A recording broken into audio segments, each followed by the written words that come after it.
C'était un événement qui avait été annoncé partout dans la principauté. La Contessa donnait un concert, après 3 années d'absence, et tous les mélomanes affluaient, et se battaient pour obtenir des places dans la salle qui ne pourrait pas contenir tout le monde. Le prince Juel avait fait installer des écrans géants dans toute la ville de Nantes, afin que chacun puisse en profiter gratuitement. Mirena di Altare ne donnait plus de concerts publics depuis sa maternité, et chacun entendait bien profiter de cette réapparition exceptionnelle. Il se murmurait que ce serait le tout dernier concert de la Contessa, et chacun, bien sûr, ne voulait le manquer pour rien au monde.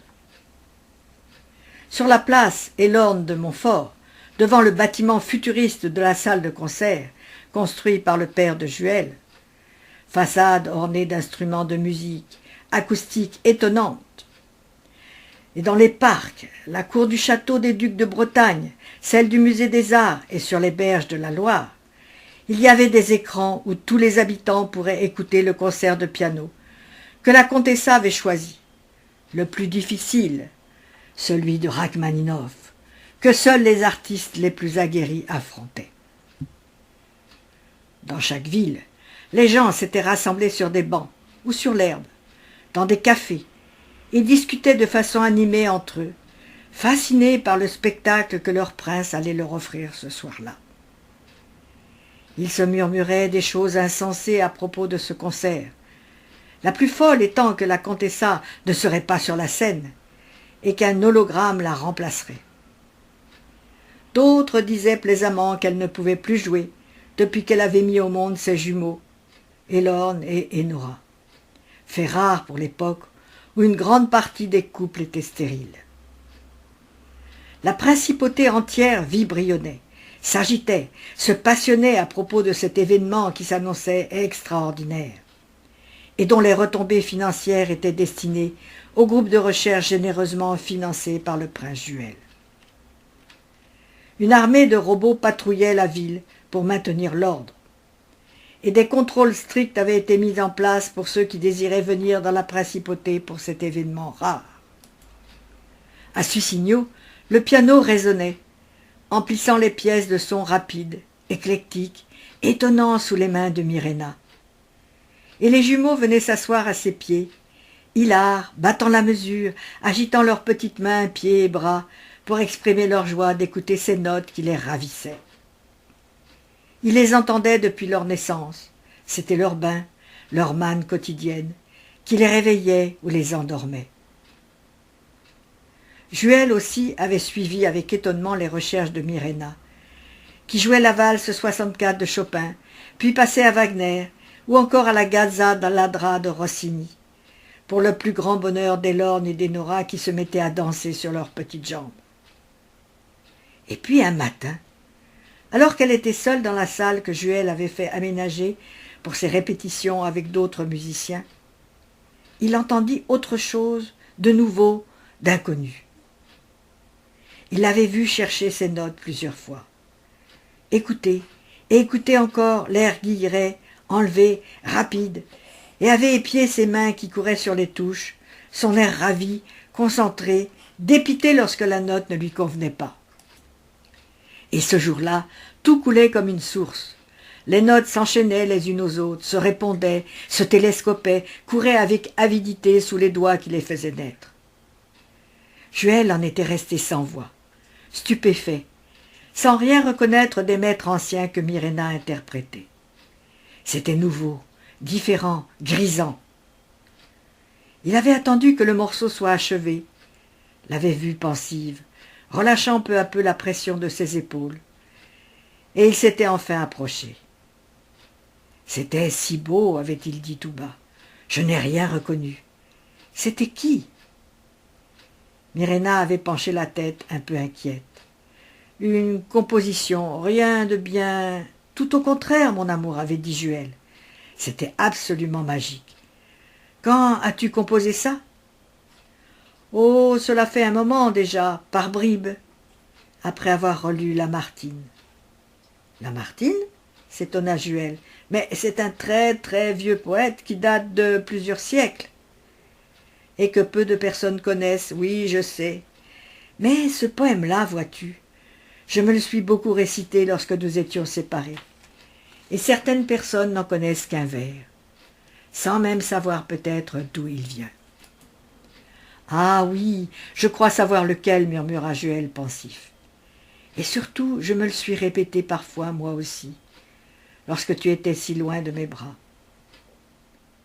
Un seul être vous manque, et tout est dépeuplé.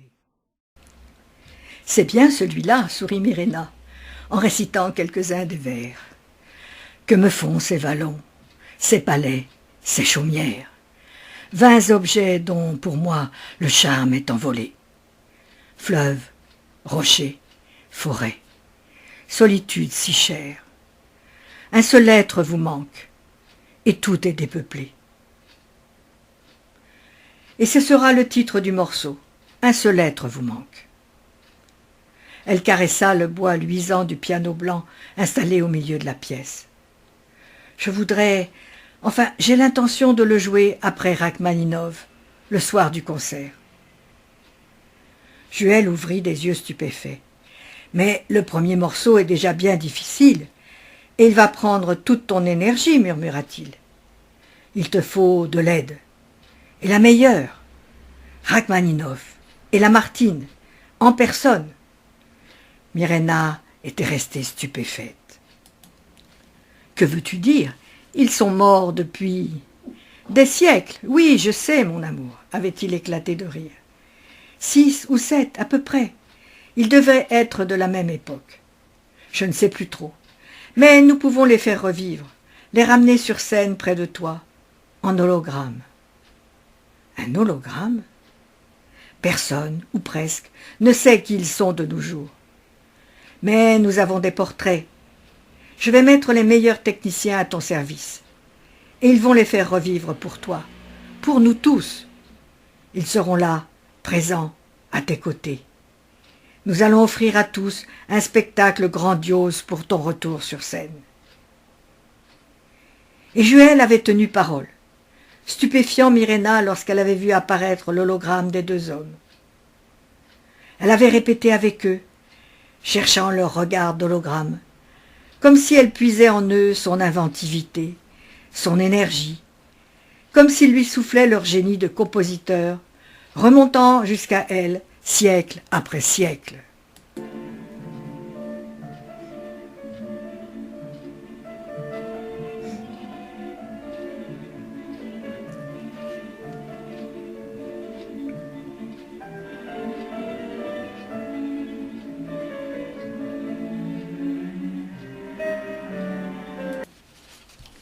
Voiture rutilante, robe longue, bijoux et hauts talons, costume de créateur.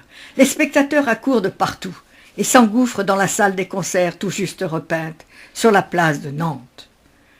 Les robots encadrent la foule et la canalisent.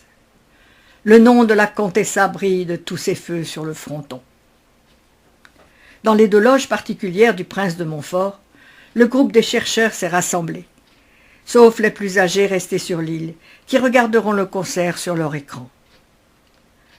Nola et Nolwenn, à regret, ont laissé sur l'île Artus, leur tout jeune enfant de 1 an, un petit garçon déluré aux cheveux bouclés, pour que son babillage ne vienne pas troubler le concert.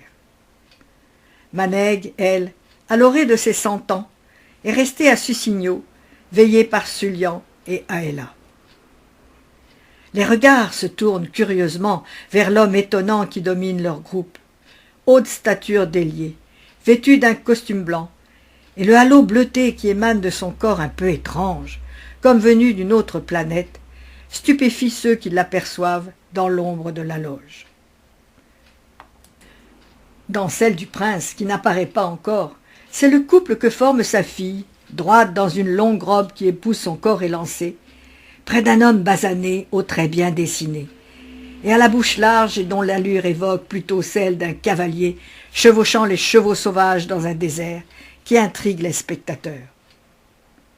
Entre ses parents, et les tenant chacun par la main, se trouve le petit Orion, qui ressemble à son père. Brun de peau et cheveux sombres, on devine déjà sa stature puissante dans son corps d'enfant. La main de Rollo sur son épaule démontre l'amour immense de cet homme un peu mystérieux et inconnu pour son fils, qui porte le nom d'une constellation, né du corps de cette femme reconstituée, ramenée à la vie, et sur laquelle des bruits courent que l'on se répète à l'envi.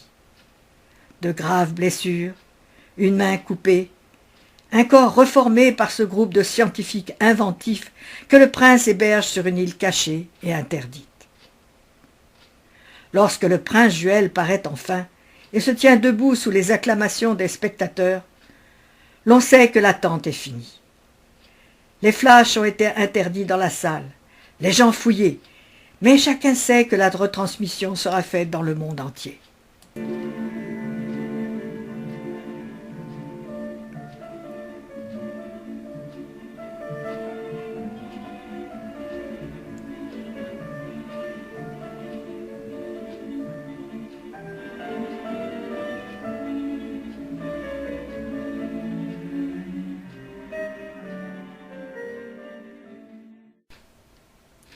La salle est peu à peu plongée dans le noir, tandis que le lourd rideau remonte lentement pour découvrir la scène où se tient l'orchestre.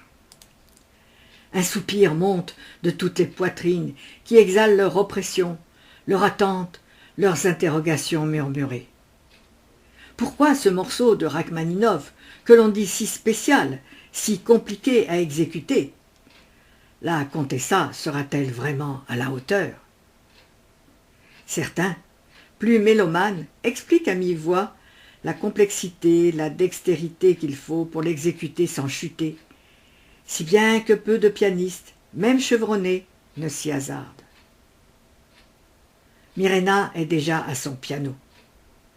Elle n'est pas entrée saluer. Elle est assise et attend, les yeux fermés, dans une robe de dentelle claire couleur de nacre rosé, les épaules dénudées, les cheveux remontés en un savant chignon bouclé sur la tête altière qui demeure les yeux fermés. Les violons s'accordent. Un frisson traverse la salle dans l'attente de quelque chose d'inhabituel, d'extraordinaire. Les journaux ont déjà titré « Le concert de l'année ». D'autres, plus dithyrambiques, « Le concert du siècle pour la Contessa ». Ce morceau demande une technique de haute volée, sans arrêt ni période de repos, ainsi qu'une musicalité de très très haut niveau, des mains capables de plaquer des accords pour enchaîner de multiples traits. Il faut une grande maturité pour interpréter Rachmaninov, et même 10 années de piano sont insuffisantes pour oser aborder cette œuvre, comme celle de Beethoven, Chopin ou Schumann. Mirena a posé les mains sur les touches, et tandis que les premières notes s'élèvent, un haut de stupéfaction emplit soudain la salle, en voyant apparaître, juste derrière l'orchestre, le buste d'un homme d'autrefois. Celui d'un musicien au visage moustachu, aux cheveux mi-longs, le cou sanglé d'un col ancien fermé d'un nœud, une fleur à la boutonnière. Il reste là, auréolé d'une lueur bleuâtre, droit, presque sévère, le regard fixé sur la pianiste, qui le salue d'un geste rapide de la tête. Rachmaninov. Le nom court, susurré, chuchoté parmi les rangs, et les visages étonnés se cherchent. Les mains se serrent, tandis que le musicien veille auprès de Mirena, qui poursuit sa démonstration compliquée. Concentré, ses mains volent sur les touches, à l'aise, habitée par cette musique qui la transcende, et qui monte en vagues lancinantes pour remplir la tête et les sens de tous les spectateurs. Elle a répété, et répété encore, des jours entiers, sous le regard parfois angoissé de Juel, qui a effacé d'un doigt tendre les cernes qui ourlaient son regard fatigué.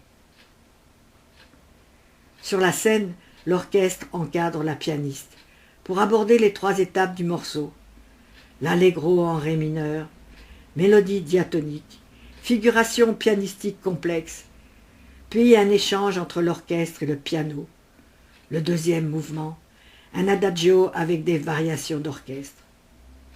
Enfin, une mélodie romantique, avec une note tonique majeure, s'achevant en ré bémol où seul le piano occupe la cadence.